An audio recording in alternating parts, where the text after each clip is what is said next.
Upbeat, adventurous music starts, then fades to a background hum.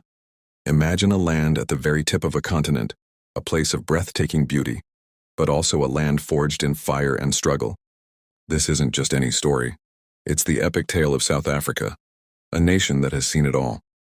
Our story begins centuries ago, with the indigenous Khoisan and Bantu peoples living across this vast landscape. But in 1652, everything changed. A ship from the Dutch East India Company, captained by Jan van Riebeeck, dropped anchor at what is now Cape Town. They weren't planning to build a nation, they just wanted a pit stop, a refresh station for their ships sailing to Asia. But that small outpost grew, and with it the seeds of conflict were sown. The Dutch settlers, who became known as the Boers or Afrikaners, expanded inland, clashing with indigenous groups over land and resources. Then, in the early 1800s, a new global power arrived, the British. They took control of the Cape Colony, and the Boers, wanting to escape British rule, packed their wagons and embarked on the great trek into the interior. This led to more wars, not just with the British, but also with powerful African kingdoms like the Zulu. Then, just when you thought it couldn't get more dramatic, in 1867 a shepherd boy finds a shiny rock. It wasn't just any rock, it was a diamond.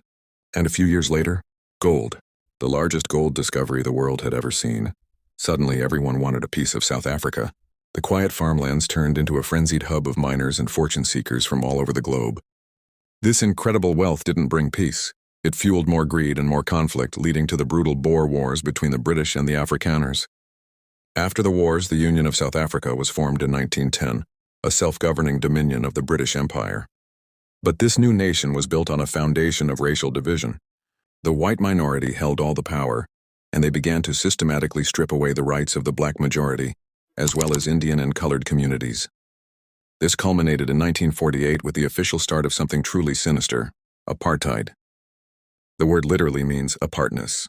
It was a system of institutionalized racial segregation and discrimination. Imagine being told where you could live, what job you could have, who you could marry, even which park bench you could sit on, all based on the color of your skin. Black South Africans were forced into impoverished townships and homelands, their movements restricted by passbooks. It was a system designed to crush the human spirit, a period of immense suffering and injustice. But you cannot crush the human spirit forever.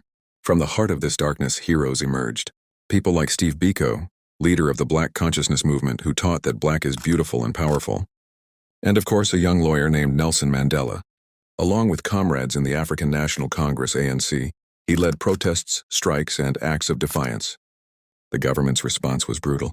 The Sharpeville massacre, the Soweto uprising where school children were shot for protesting, the world watched in horror. Mandela was arrested and sentenced to life in prison on Robben Island, becoming a global